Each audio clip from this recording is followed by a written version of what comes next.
रूस के विदेश मंत्री ने बड़ा बयान दे दिया है। एक बड़े देश की तरफ से ऐसा बयान काफी ज्यादा खतरनाक साबित हो सकता है दुश्मनों के लिए ईरान के।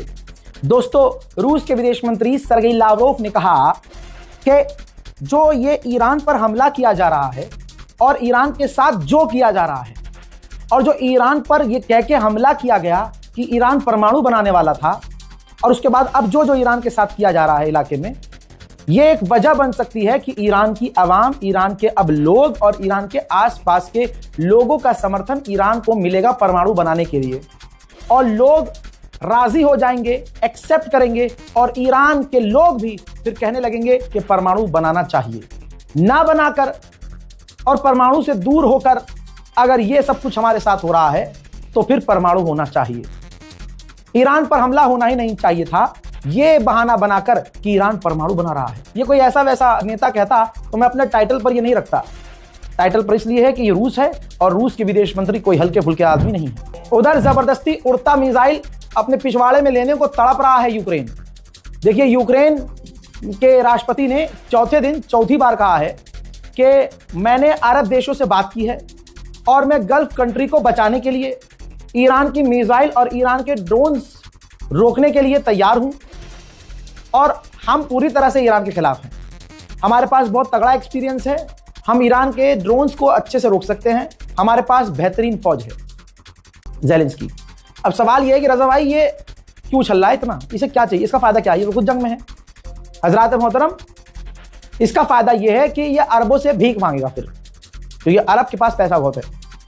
अमेरिका का डोनाल्ड ट्रंप इसको जंग में अकेला छोड़ चुका है, लिमिटेड हथियार दे रहा है और कह रहा है कि भाई रूस की बात मान लो, रूस को अपनी जमीन दे दो और डील कर लो। ज़ेलेंस्की ये चाह नहीं रहा है, इस वजह से ये जंग खत्म नहीं हो रही है रूस और यूक्रेन की। और डोनाल्ड ट्रंप यूक्रेन को जिस तरह से यूक्रेन चाहता है वैसे सपोर्ट नहीं कर रहा है। इतना तो आपको पता ही होगा, नहीं पता तो अब मैंने बता दिया। अब इसका फायदा ये है, इसको लालच ये है कि अगर ये ईरान के खिलाफ मैदान में उतरेगा तो इससे मोटी रकम कमाएगा। अरबों से कहेगा भैया एक भी ड्रोन गिरने नहीं दूंगा, अपनी पूरी ताकत लगा दूंगा, आप बस हमें पैसा दीजिएगा। क्योंकि ये परसों बोल चुका है कि अगर हमें सपोर्ट किया गया हम आएंगे, ईरान की मिसाइल ड्रोन रोकेंगे और बस हमें डिफेंस सिस्टम चाहिए अपने मुल्क के लिए रूस के खिलाफ। अब यहां आप कहेंगे होना क्या चाहिए, यहां पर होना यह चाहिए कि रूस को सीधी धमकी देनी चाहिए, किसको, ज़ेलेंस्की को, कि अगर इस जंग में तुम कूदे ईरान के खिलाफ, ईरान हमारा बेहतरीन साथी है, अगर तुम इस जंग में कूदे ईरान के खिलाफ तो हम यूक्रेन में तुम्हें और बुरा मारेंगे। ये होना चाहिए मेरे हिसाब से। हर वीडियो के अंदर भर भर कर खबर दे रहा हूं, तो हमारी हर वीडियो को जो निकल भी जाए आपसे तो पीछे स्क्रॉल अप करके देख लिया कीजिए। बैक टू बैक आएंगे ना, एक के बाद एक, तो पूरी सीरीज चल रही है तो आपको पूरी कहानी समझ में आएगी, पूरी टाइमलाइन समझ में आएगी। अब ब्रिटेन के एक ऑयल टैंकर पर, अल्लाह अकबर, ब्रिटेन के ऑयल टैंकर पर ड्रोन हमला हुआ। किसने किया मुझे बताने की जरूरत नहीं है। अब कुवैत की नेवी ने उस शिप पर मौजूद लोगों को तो बचा लिया, लेकिन टैंकर में जो तेल था वो सारा तेल समुद्र में बह गया। डोनाल्ड ट्रंप आकर दुनिया को बयान दे रहे हैं और दिलवा रहे हैं कि ईरान की डिफेंस की ताकत खत्म हो गई है और ईरान नंगा कर रहा है। ईरान ने एक बार फिर से दिखाया है ड्रोन का मलबा जो अमेरिका इजराइल की तरफ से ईरान पर हमला करने के लिए इस्तेमाल हो रहे थे, उस ड्रोन को ईरान ने मार गिराया है। दुबई के सस्ते रीलबाज लोगों को मेंशन जरूर कीजिएगा, जो कल तक कह रहे थे दुबई इज वेरी सेफ भाई, और वहां की गवर्नमेंट को खुश करने के लिए वहां के सरदारों और बादशाहों की फोटो लगा के रील बना रहे थे। अब अच्छे से रिलिया गए हैं। ये पता है दुबई के लोग दुबई से निकलने के लिए कितना पैसा खर्च कर रहे हैं, $2.5 लाख। रिपोर्ट लगाओ भाई। हाँ, फिर कहेंगे यार बैंक डिबूट नहीं दिया तुमने। रिपोर्ट देखो, $2.5 लाख यानी 2 करोड़ भारत के रुपए के हिसाब से 2 करोड़ 30 लाख रुपए खर्च करने पड़ रहे हैं। किसी भी अगर अरब के, यूएई के, खासकर यूएई से बाहर, दुबई से बाहर निकलने के लिए भाई 2 करोड़ 30 लाख रुपए खर्च करने पड़ रहे हैं। क्यों भाई? प्राइवेट जेट हायर करना पड़ रहा है। प्राइवेट जेट से जिनके पास पैसा है निकल रहे हैं। दुबई हबीबी, कम टू दुबई। अब जाओ। समुद्र में अमेरिका की नेवी ईरान के ऊपर टोमाहॉक मिसाइल्स दाग रही है। ईरान को भयंकर नुकसान हो रहा है। समुद्र के अंदर से ही बनाया यह वीडियो है जिसमें ईरान की तरफ टोमाहॉक मिसाइल जाती हुई नजर आ रही है।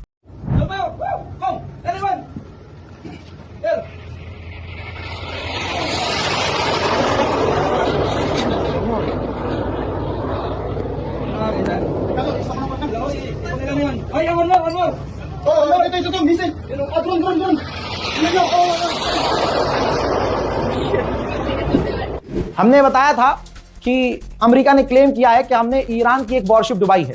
अमेरिका ने वीडियो जारी की है, जी हां, जिसमें ईरान का वॉरशिप डुबाते हुए उन्होंने तस्वीर जारी की है और ईरान का वॉरशिप इसमें डूबता हुआ नजर आ रहा है।